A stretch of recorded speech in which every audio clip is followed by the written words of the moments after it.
What's going on, everyone? Welcome to a very exciting edition of Late Night Reds. I'm Skylar Webker. He's Ben Brown. And Ben, 4-6 since last time we talked and swept the Rays in I would say, pretty convincing fashion. How are you feeling? Feeling good, man. I'm feeling like we are moving in the right direction. Everybody's saying the same things. We've had games where we've hit the ball well. We've had games where we haven't hit the ball well, and we're able to scratch out wins. You come home, you get a big sweep against the Rays, and going into this Dodgers series, you're feeling pretty good. So it's been a fun last 3 or 4 days, and they've actually been able to kind of put things into perspective as to where we need to be as far as making that playoff push. No doubt. It's a message that seems to be coming out from everybody. We first heard it with Pagan. We heard Nick Martinez had something about it, and then yesterday Andrew Abbott had this to say. Playing really good baseball right now. I think we kind of sat down and had a discussion as a team, and we're just kind of like, let's keep stacking series wins. Let's keep doing the little things that we can control. Obviously trying to put ourselves in a situation to be buyers, to be like in the playoffs, and we're right on the door knocking. So, we're really just trying to focus on the things that we can do and try to get in there and keep playing well all the way through the end, and hopefully at the end we're in the postseason. So the interesting thing is they all keep saying, like, show ownership that we got this, that to be buyers here at the deadline, which the deadline is on Thursday. So, like, getting these very crucial wins and having everybody kind of saying, like, let's go ownership, let's do this, we got this. Like, it's just a different swagger and feeling than years of past as a Reds fan. Yeah, it definitely is. And you can feel that in the way they're playing, and you can feel that also in what they're saying. Like they are a united front. Like they are a group of guys that understand that this window of winning is right now. Like we can put something together right now that could be very special.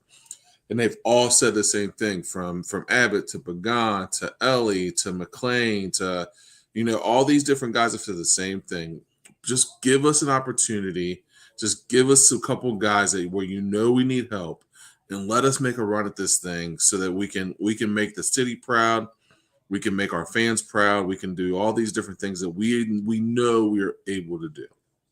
Yeah, and I don't know if maybe we talked about it last time, but maybe Terry Francona is an absolute genius in what we've seen with the Reds lately is they're not swinging for the fences. They're not live and die by the long ball.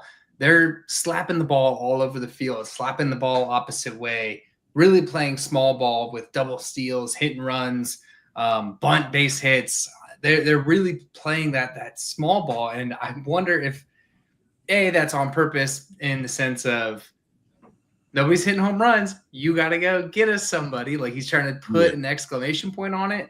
Or if, he's using this team's strengths of speed and defense and make them make a play. And we saw Tampa Bay could not do that because of the speed and defense and hurry up and everything that the Reds were, attacking them with. Death by 1,000 paper cuts. Yep. Oh, that's a perfect way to put it. There's an old saying, pressure either creates diamonds or cracks rocks. You know what I mean? And I think they are starting to put pressure on people, and those little bitty things that they're able to do well. They've got a ton of team speed. They got guys that are willing to sacrifice their own accolades and different things that they are looking for the betterment of the team.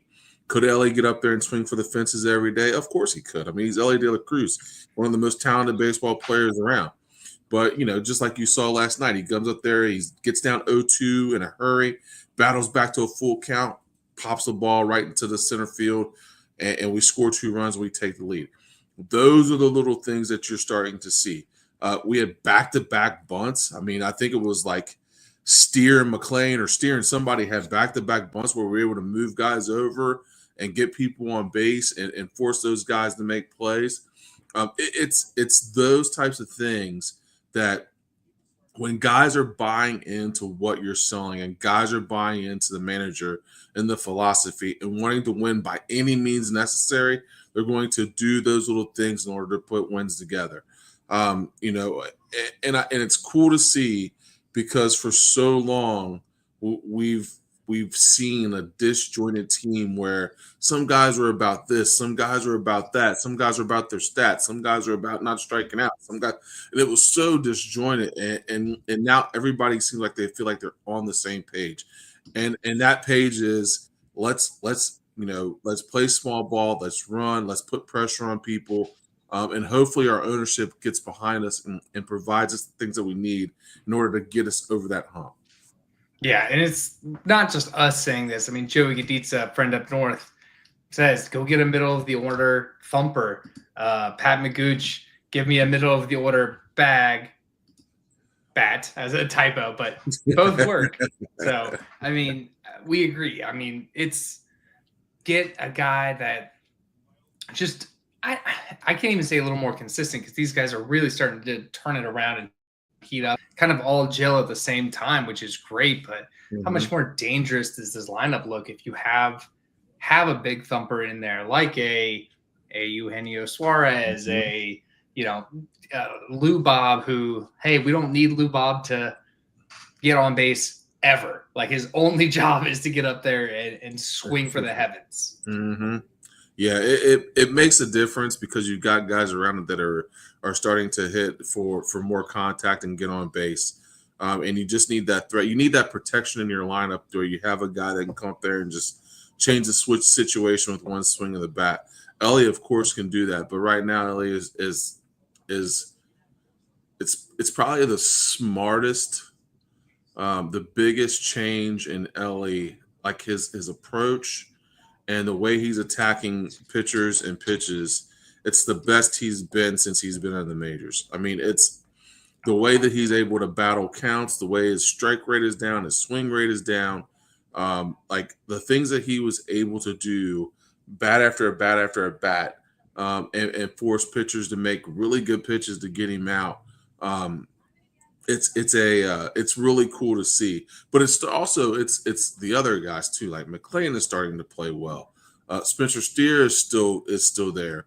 Hayes is still hitting the ball well. So all these guys are having this same philosophy of, like, you know what, let's get on base, let's figure things out, get on base, and go from there. So I'm hoping that message is ringing clear to ownership. I'm hoping that message is ringing clear to the powers that be, that if you are able to do something, do it now and get behind this baseball team. Yeah, I couldn't agree with you more that this is like the smartest ball we've seen Ellie play. He knows that he's probably the league knows him too well, or has adjusted to him, so he's not going to get the meatballs down the middle that he can pipe for 470 feet. So he's getting on base for his guys and getting guys over and just getting what the other side is going to give him, and making the most of those, whether it be a bloop base hit to score 2 runs, whether it be getting intentionally walked 3 times and stealing 3 bags in that process. He's just playing so smart. And for all the reasons that you said, the strikeout rate is way down. I think he's under 20% now. Yeah. The batting average is up without losing any type of slug or power, because he can rip a double, a triple, or whatever it may be. We're seeing the stolen base attempts come back more. So I think this is just like he's hitting this groove of this of the season, and we're seeing a lot less dramatic splits on his righty versus lefty. So yeah. And here's the other thing I'll add: he's 23. Like he's not nowhere even close to a prime or finished product or anything. No, not at all. And you know, hopefully they realize what they have in him, and I think they do. But man, we're just scratching the surface on this guy. And we're just scratching the surface.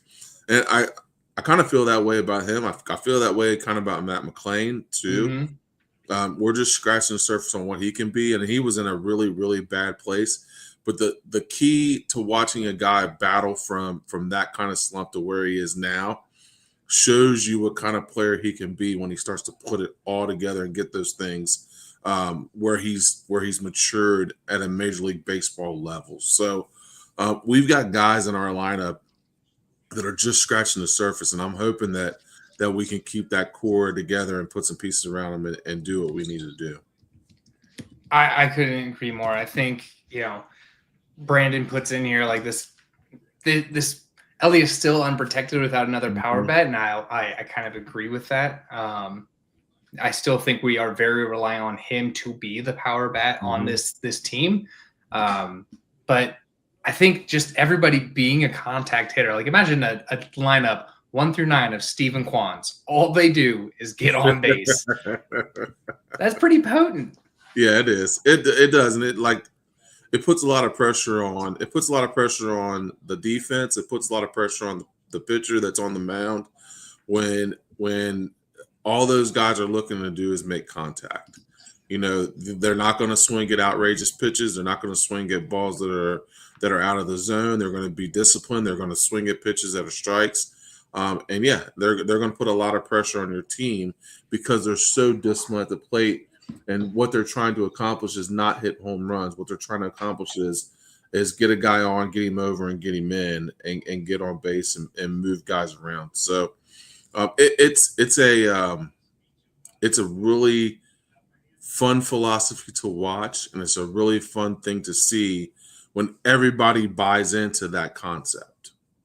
Yeah, and we're not just like a small sample size. Oh, we swept the Rays. Like Mook over on X puts in like they won 10 of the last 14. Like since before the All-Star break, they've been on this kind of heater per se.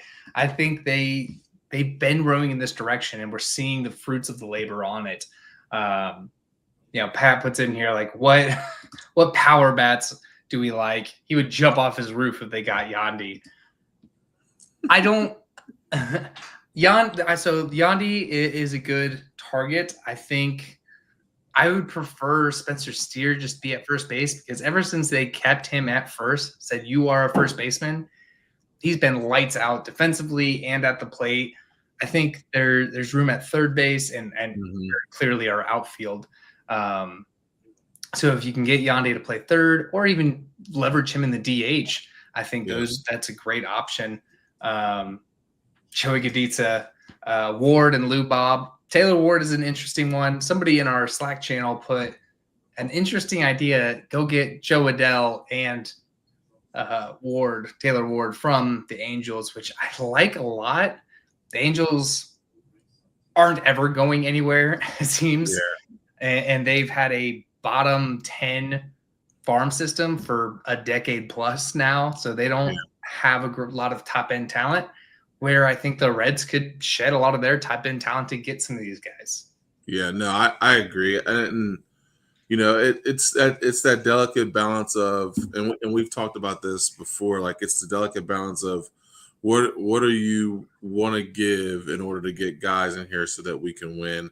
And that's the bottom line to it is that you have to take the prospects with a grain of salt. You have to take the contracts with a grain of salt. And what this team needs, and what the desires of the management and manager and team are. So what are we going to do in order to keep these guys motivated and wanting to put a winning product night in, night out? I just don't believe that Terry Francona is just going to have management stand pat. Like I just. Like there's got to be something in the works. There's got to be some kind of talks. There's got to be something going on. I just don't. I mean, not saying that Frank kind of doesn't like his lineup. I'm not saying that. What I'm saying, and he would never say that either. right. He would never say that. But what I'm saying is that he has been around championship contending teams, so he knows what championship contending teams need. He knows that they need a deeper bullpen. He knows they need a deeper a batter in that lineup that is a threat to hit home runs, drive-in runs, when you have all these guys that are willing to sacrifice themselves and get on base. So I'm hoping that the pool of Terry Francona saying, okay, these are what our guys are saying, and like I said this before, don't get it mistaken. Like Terry Francona has a hand on everything that's done and said in the media and in that locker room. So if guys are coming in and they're giving the same talk to all the media people, we've got the guys to win now. We need management to back us because we can win now. We want to make a playoff push. Those words are coming from Terry Francona. Don't get it twisted. Don't think these guys are just doing whatever they want to do and say whatever they want to say. They've got a directive, and the directive is that we want to make management believe that we can win now. And Terry Francona is giving marching orders to these guys because you've seen the control that Francona has. Like, he has control. Like, when guys don't run the base, when they think they got home runs, they don't run the base, or they don't play harder. Like, you've seen the control that he has. Like he will sit you. He's not scared. Yeah. You know what I mean? And he will discipline you if you're not doing the things. So for guys to come out there and say that and openly speak about this in the media, about management and things wanting to be done, and we can win now, and this team is together. We have a common goal. Like, Terry Francona's hands are all over what they're saying in the media without him having to say it in the media. So it's like he has the ultimate control. And what I'm hoping is that there's an understanding that these guys want to win, man, and they understand that they've got something special, and they got a special window there where they can do it. Yeah, and look, we said that when they hired Tito. Tito's not coming out of retirement to coach some lame duck stinker. You know, he's coming out of retirement to win. He sees something in this team that said, you know, we can do this. And you're right. We saw exactly what we probably should have been seeing from David Bell all those years, but some guy holding guys accountable, holding a consistent message, leading these men in a direction where, yeah, we saw David Bell just was so lackadaisical about everything, and these guys were playing like they had no direction, where we see that narrative completely shifted, an absolute 180, just by bringing in the right guys in management and hitting coach and everything like that. Yeah, absolutely. It's a yeah. Yeah. That's my wife and my son love saying stinker right now. So but yeah, that's the thing that I've really enjoyed is the accountability piece, right? Like guys being held accountable, held to a higher standard, and understanding that if you want to play winning baseball, these are the things that it's going to take. And, you know, we've talked about this, you know, a ton. Like, we know what we need. We know what it takes to win. Let's go ahead and push now. While you have guys here that want to win, like, these guys want to win. They are dying to win baseball games and get into the playoffs. Not only just for them, man. Every one of them said it, man. We want to do it for the fans. We want to do it for the city. This city deserves a winner. This city deserves a team that plays in the playoffs.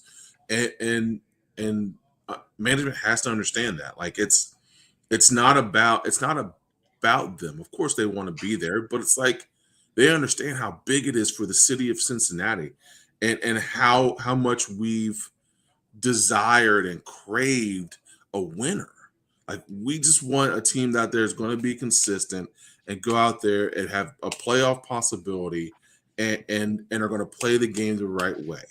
And that's what we've, as fans, have wanted for the last 30 years. Like, give me a consistent product that's going to go out there day in and day out and compete to get into the playoffs and be in the playoffs if we are good enough to be there. Yeah, and I think, I don't know if Nick Kroll or the Castellinis go to every game, but they should have been at the game on Saturday, because I'll play the clip here. The city is electric. It is palpably alive with the amount of just ferocity that they want this team to win. So here's a play from Saturday night's game. Pay attention to how alive the crowd is with this bloop base hit from Ellie.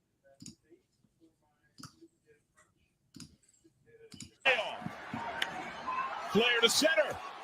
DeLuca in. It falls. The Reds lead. Steer scores. Freedom stops the play. A 2-run poke by De La Cruz. It's 4-2 Cincinnati. So, I mean, just a blue base hit, and they're going nuts like it was a grand slam. That's how much winning means to these people and this team. I was there on Friday, and it's just so like that stadium is a cathedral of Reds history and Reds fandom, and when the Red team is good, it's packed. It's always packed when the team is good. Yeah, and you know that's the cool part about the history and the just desire of the fans.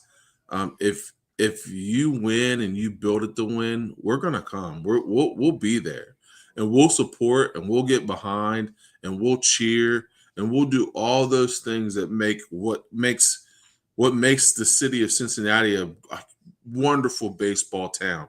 Like they want the Reds to win. They're going to support them throughout. And all we ask is that you put a product on the field day in and day out that's going to compete. And if you do that, we'll be there. We'll support you. We'll be there. We'll be behind you. But it's been so crazy that like management doesn't understand that. Like they don't. It feels like to me like they don't understand that. Man, if we put money and time and effort behind the product, these guys are going to show up. We've got the manager, we've got the superstar, we've got the all-star, we've got the guys that are there. Like all we need now is to build on what we have and not let what we were doing positively slip away. Don't sit on our hands. Don't feel like, oh yeah, this team is enough, which I do. I love this team. But even the team is saying we need more. like it's not just me, the fan, but like the team in general is like, man, we need more. We know we know we're lacking. We need more. So get us more. And when that's echoed by the team, like that's the feeling in the locker room. Yeah, I mean, this team is a playoff team, a fringe playoff team, and we kind of knew that going into the season. You get a big bat and a quality lefty out of the bullpen. Like this team goes from a fringe wild card team to likely a team competing with the Cubs for the division. I mean, the division is not all that far out from the Reds, and you know they could catch the Cubs easy if they have that little bit more support. And I think ownership is getting that hint. You know, we have a couple of we have a couple of hints and reports out there. The first one was from C-Trent Rosecrans of The Athletic. He put out there that there is mutual interest between the Diamondbacks and the Reds about bringing back Eugenio Suarez to the Reds. And I would love to see that. I think any fan would love to see that. The piece that I'm like, is he would be a rental. You're getting 2 months of Eugenio Suarez. Yeah, but I just think that's one of those moves where if you push the chips in, your team knows you're serious. Like they know that you're serious and that you want to win, and I think that they rally behind that and they make that push. And you know, I think about that. Because I think about like if you say you go out and get a Suarez, you go out and get a left-hand reliever. Oh, and you get Hunter Green back. So that's 3 moves there going into. And I know we'll be talking about Hunter Green doing a rehab start, but that's 2 moves or 3 moves if you do that at the beginning or middle or at the beginning of August or maybe the middle of August by the time you get Green back that really sets you up for success. I mean, you're bringing back the ace of the staff. You're bringing a guy into the lineup that's a thumper, that's going to hit 50 home runs, 55 home runs this year probably. And then a left-hand reliever on top of all of the other things that you have already now. Like, I mean, what other team in the majors outside of the big three, you know, the Yankees, the Dodgers, will have two guys that when healthy can compete for the Cy Young, like and when healthy are all stars like Hunter Green, Abbott, you know, and then you throw in there Lodolo, who I mean his last start was incredible. Singer today was incredible. Nick Martinez's last start was incredible. So I mean, like everything's starting to fall into place for us to go ahead and push the chips in. Yeah, I'm looking at Gino's Baseball Savant page. He would have 37 home runs if he played with the Reds from the start of the season. So, and this is a guy we know loves to hit at Great American Ballpark. He didn't want to leave when the Reds traded him off for Jake Fraley. But I think you're right. I think it is a message move more than I don't want to say a long-term move or it's a weird, but it is definitely a message move. You're telling the team, get after it, boys. Like, we got you a big thumper in the middle of the order. Yep. Get after it. And hey, I mean, if they can bring Suarez home without selling the farm, because I wouldn't want to give up a lot of the top end guys for 2 months of Suarez. Yeah, absolutely. But hey, you get that, you get a good lefty out of the pen. Maybe you go down to Oakland. They got some young arms that are quality. They got Brent Rooker and other outfielders that are popping off. So there are a lot of moves to be had out there, and I think that's the other thing that came up from Ken Rosenthal, who put out there that talking about how the Reds should be aggressive for a middle of the order bat and bullpen help, because they're right there. Mm-hmm. And they're not only are they right there, they're right there and creating a gap between the next couple of teams, which are the Giants and the Cardinals. Yeah. And there's a lot of times when I watch a lot of the national media and they're always really high on the Reds because of our talent. And all of them have said the same thing. Like, we should be buyers. Like you should be a buyer to go ahead and get somebody in the middle of that order. We should be buyers to get relief help. We should be buyers because everybody that's watching baseball knows that this team is on its way. Like, it just needs a few pieces here and there. So like for us to sit here and be like, man, all we need is this. Like, management's got to know that. Like it's time to pull the trigger. Yeah, and the other part that I'll put on with, if you trade for Eugenio Suarez, that's a guy that would slot in immediately with this team and this city and everything like that because of the history of it all.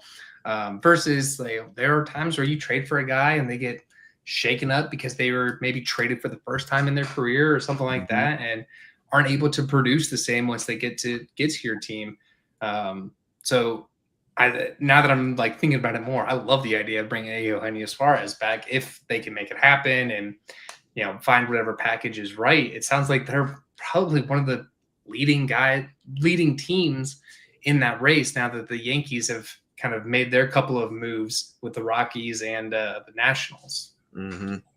Yeah, it's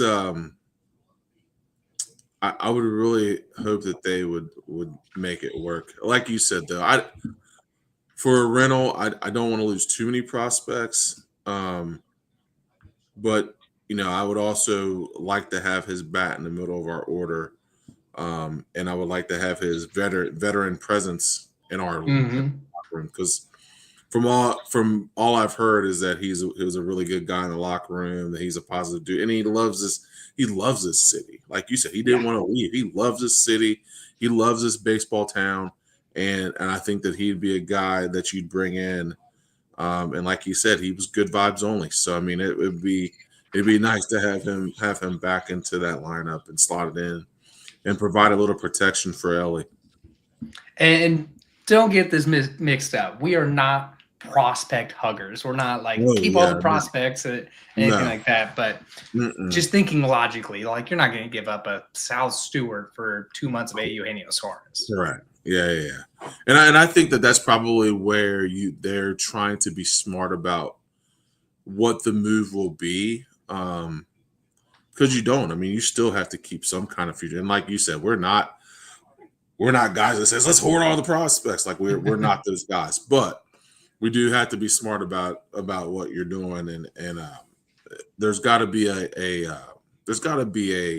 combination of guys that will work in order to bring him back. That makes sense, of course. Yeah, and GMs these days are smarter than ever before, and we've said it earlier that GMs aren't in the business to look like losers. So it's not like they're trying to lose the other side of the deal. They're trying to make something to make sense for their team too. So you got to give up value to get value. I definitely understand that, but you can't give up Sal Stewart, who's absolutely crushing in AAA this year. He's raking. Yeah. Him and Reese Hines, man, they are killing AAA. They're raking down there.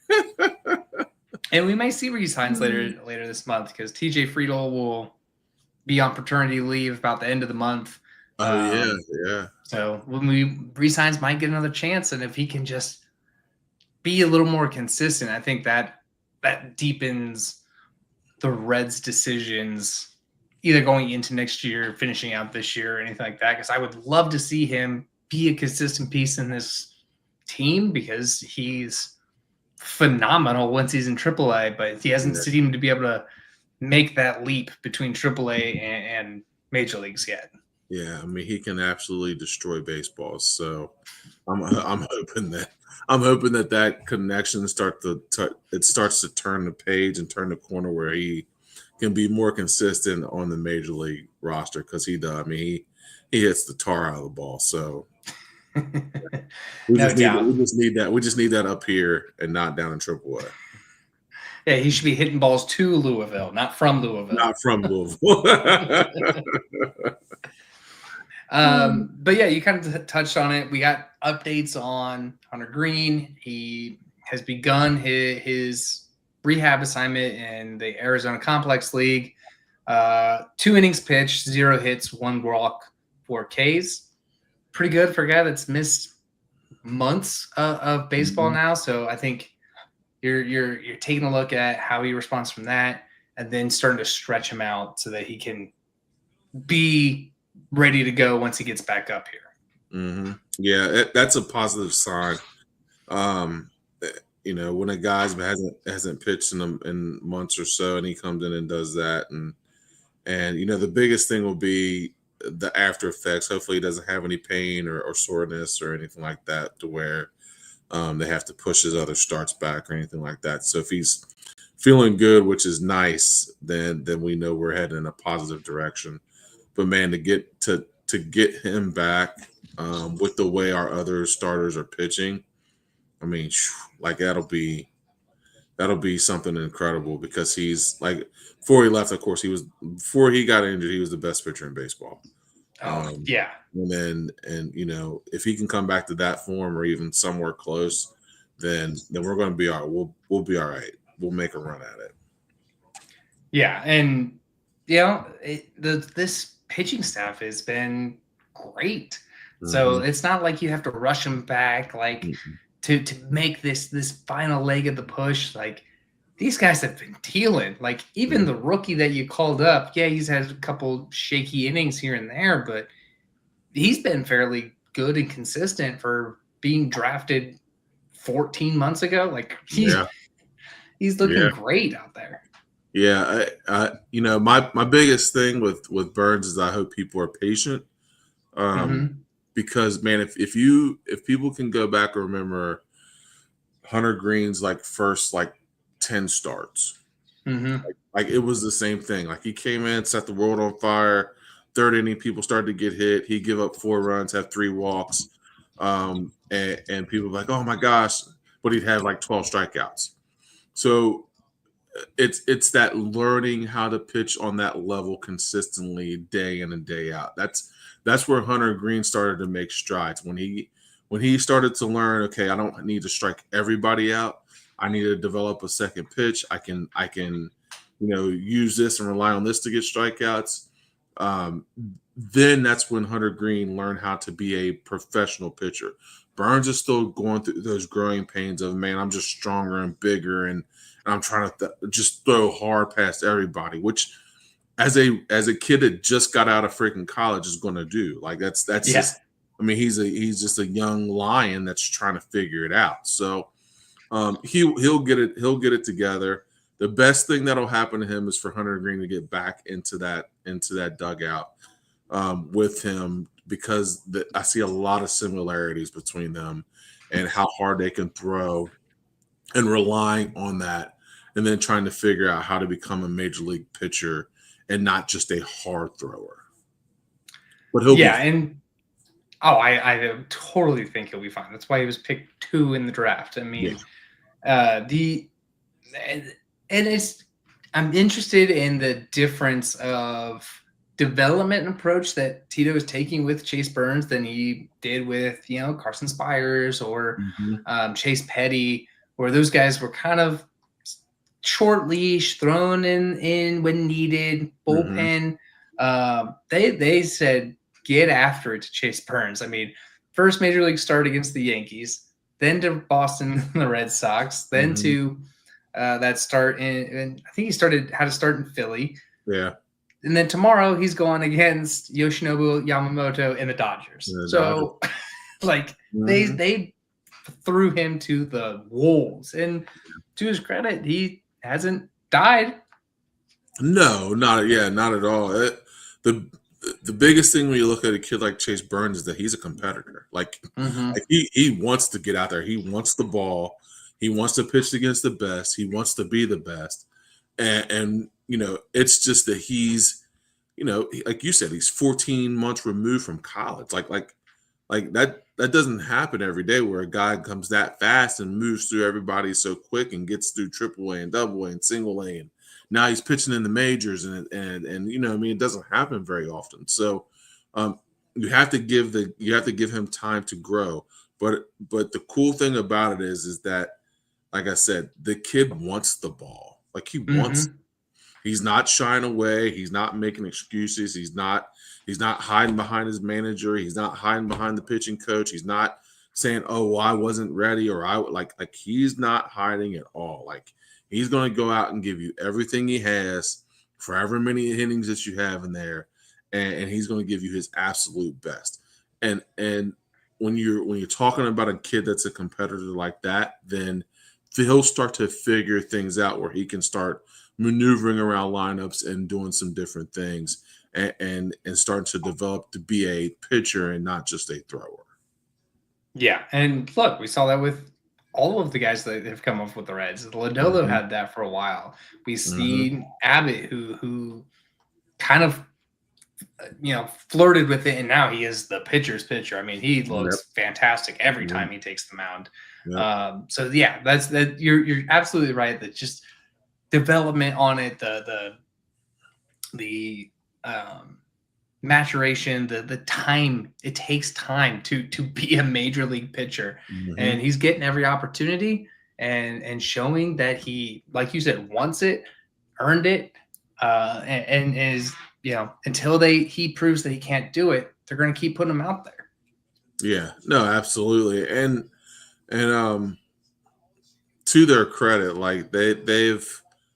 You can see the patience that they have with him, because it's not a back and forth thing where they're shipping back, shipping forth, coming here, now you're down, now you're up. Not like kid, you're going to sink or swim, and this is what this is all about. So it's pretty cool to see him get the ball that every fifth day and go out and just be him and battle and compete and and that's not an easy situation for a kid. I mean, that's a very tough situation where you're walking into a locker room full of grown men, and they're relying on you every fifth day to help them win a game to get them close to the playoffs. Like that's not easy. I mean, that's not an easy task. So for him to come in and not run away from that or shy away from it, and just kind of bow his back and say, okay, this is what we're going to do, and this is how I'm going to attack it.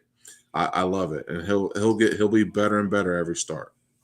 No doubt. And along with the Hunter Green updates, we also got an update on Rhett Lauder, who is scheduled to start his bullpen rehab 8/17, August 17th.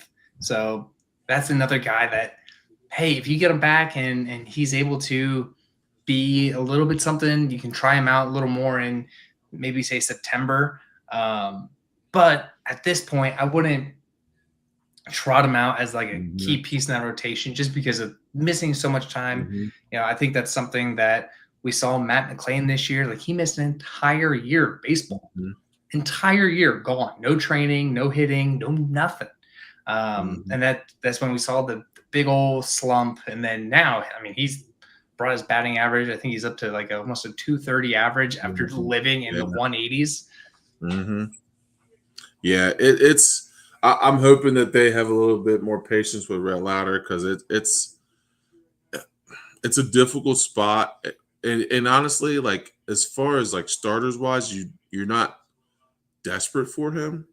To where you can be a little bit more patient with him and say, okay, let's move slow and figure out what we can do with him. And maybe if you get towards the end of the year, maybe he's a bullpen arm or something like that. But I think they had to be patient with him because his has tended to linger a little bit longer than most.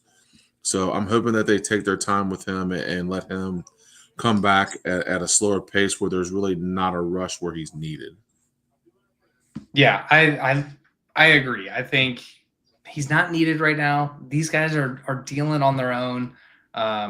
If you have to, send them to AAA and say, hey, just take this year as a wash. We'll get back at it in the spring. I think that's a totally acceptable thing for Rhett Lauder, just with missing this much time and having to get back in the flow. And not only just like in the flow of Major League Baseball, like in the flow of Major League Baseball on a team that's either in a playoff seat, making a playoff push, in the playoffs. I think that's a whole nother obstacle to hurdle over.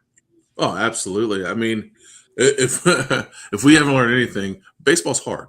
I mean, baseball is hard. I mean, it's a hard game. It's a physical game, and when you're not around it or in it all the time, immersed in it, it's difficult to make that kind of comeback from where you've been sitting and now you're trying to be back. Him going to AAA would not. It actually would make me happy because I think it would give him time to actually heal and be right for when we truly need him. So I'm definitely okay with that if he ends up the year in AAA and is able to make some starts and make some relief work or do whatever they want to do with him. But like you said, to walk in from not playing baseball to coming in and playing on a playoff team that's really hard for a guy that hasn't played baseball, and baseball's hard. So I mean, it's a very difficult thing to ask him to do. No doubt. And to all the listeners here, we crossed 300 viewers across all the platforms. So thank you for tuning in with us. I'm sure you guys are wanting about our trade rumors or trade predictions and stuff like that. So then I'll start with you. Who do you want to see the Reds get? Who interests you? I know you've said before that you really watched the Reds. And the rest of the league is the rest of the league. But is there a name floating out there that you're like, that's the guy I'm attached to? When they mentioned Suarez, dude, I kind of became attached to that. Like just because I liked him as a Red, but also too like when was the last time we've had that just major thumper in the middle of our lineup? Eugenio Suarez. Yeah, I mean it's been since he's left. So to have him back, I know they talked about Marcell Ozuna. They floated his name out there. We talked about Lou Bob, like any of those guys that I feel like they would benefit our lineup and provide us a little pop. I'm okay with. I think that I think Suarez is the best fit because I think that he's a guy that, like you said, he's used to hitting in that ballpark. He's used to being a great American. He wants to be a Red. He likes the Reds. He likes this organization. and you have him for 2 months to try to make a push. So if it's me, like that's the guy I push for. Yeah, that's totally fair. I think he is a great target. I think he checks all the boxes as far as not even just like on-field production, just everything else that he provides. He provides the lightheartedness, good time, the veteran presence, already knows the city, the system, everything. He knows how to get to the ballpark. Yep. Yeah. So I love the idea of Gino. The only part I don't like is, like you said, the 2 months that you get of him. Yeah. But that's, like you said, it's a message sending move. It's not a, fixture move of all right, this is going to keep our competitive window open. And old friend Seth Shaner agrees. This time to bring home Eugenio Suarez. Nothing like when they announced that in the stadium, dude. That's incredible. Oh, it was so fun. Yes. I think my guy is Lou Bob, and yeah, I like it because we're getting to the point where the White Sox are desperate in this. Hey, we gotta get rid of him, or we're just gonna cut bait and get nothing for him. So I think you can really work him over as far as that.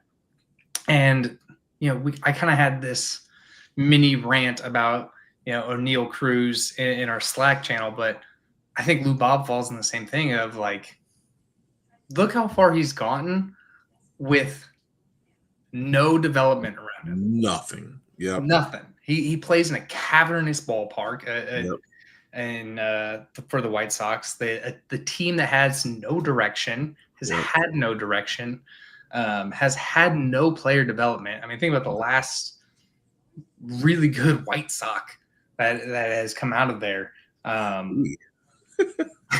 Well, I mean, look. Yeah, the Reds have had the same thing. Think about all those players that the Reds shipped off, and then they were immediately better as soon as they left the Reds organization, because the Reds didn't have anything going on. They didn't have player development going on. They didn't have a direction. And I think he falls in that category where if you put this guy under Tito, I think he starts just like sprinting in his development and being a better ball player. So and then I like it because then there's 2 club options. So even if hey, you bring him in, doesn't work out, you have the flexibility to just walk away. You're not tied to any money. You have the option to make it 3 years, but you can walk away at any time. So I think I like that flexibility around it all. Yeah. No, that definitely makes sense. And on top of that too, you bring up a really good point. When you're playing for nothing, it makes it very difficult to come to the ballpark and play every day. So if you put him in an organization that's trying to win, and you're in a lineup with a Ellie De La Cruz, a Matt McClain, a Austin Hayes, a Spencer Steer, like your whole perspective changes. Like, and I'm hitting in Great American now. Like your whole perspective changes, and the way you approach the game changes, because now you're actually playing for something. So to have him in that lineup would be I like that as well. I mean, and for reference, in 2023, if he played for the Reds, he would have had 42 home runs. So this is a guy that can hit. I mean, he can really hit. The last few years have been terrible because he's on a team that's going nowhere. So I think you get him on a team that with a winning drive right now. You have a real manager behind him and Tito.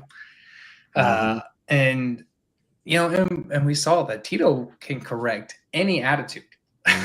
Like he can correct anything. So he can fix any off-field personas or anything like that, which I don't know Lou Bob enough to really make that assumption. But I think they're desperate. They want something for the guy. You can take on however much money you want, or let that be part of the leverage. And then you get the flexibility of, hey, it doesn't work out, done. We're not picking up the option. If it is working out, you just keep picking up those options and rolling with it. Yeah, no, absolutely. You kind of saw that with the end of the tenure with Jazz Chisholm, right? Like when Mm-hmm. Jazz was down there with the Marlins, like he wasn't Jazz Chisholm, and then he goes to the Yankees. You're like, ooh, this is the guy that we saw. Like this is the guy that we liked. You know what I mean? Lead off home runs, Right. swing the base. Like that could be that for Lou Bob. Like you're not seeing his true production because he's playing for trash. Like if you put him on a team that like is actually trying to win and has a good lineup around him and a good management, and is trying to win, you'll see his perspective change. Absolutely. That's where I'm living right now. Yeah, In the come on, White Sox ain't doing nothing. yeah, And if you're the Reds, you can't let money be the killer of the deal. yep. Like yep. you literally just put what was it, $21 million on fire and told Candy to leave. Yep. I mean, you can't be scared of the money. Yeah. No matter what it is. I mean, the club option is $20 million next year and the following year. You can't be scared of that. Guys are making $70 million now. You can't be scared of 20 mil. Nope. Yeah, 20 mil is nothing now. So you gotta go. You gotta stay in the market and go. You gotta make that happen. Exactly. So yeah, I think those are the good trades that we're sitting on. Looking at what's coming up, obviously the big series against the Dodgers. It's the last series before the trade deadline. The Dodgers team that's kind of been on the skids lately. They've not been playing well, which is great for the Reds. Mm-hmm. Outside of that, like I said, the trade deadline is on Thursday. And then we have the Bristol Motor Speedway Series against the Braves right there at the start of August. I think that's going to be super cool. Oh, yeah. I hope it's fun, like that first year that they did the Field of Dreams game. Yes. Yep. Yeah. I'm hoping that they make it a spectacle. If we learn anything about Major League Baseball from this past All-Star game, they know how to do it right when they need to. Yes. So I'm hoping that they come through and make this something special. Where the uniforms already came out looking, those are sick. The hats were sick. I'm hoping that they rally around this and they make it something really, really good, because I think it could. These are the things that make people like the game of baseball. You're trying to draw people to the game of baseball. These are things that'll draw people to the game. Yeah. The first Field of Dreams game was great. The one with the Reds was terrible. Yeah. But yeah, outside of that, those are kind of the things to look out for. By the time we get on next week, the trade deadline will happen, so we'll hop on and review everything. Check out Seth's show, the Riverfront. He'll be on right after the trade deadline happens, so he'll have lots to talk about. If you're planning on going down to the ballpark, use our code Riverfront to get $20 off your first purchase through SeatGeek. $20 is right what tickets are going for. I went to the game on Friday and $27 per ticket. So basically got my 3-year-old in for free. There you go.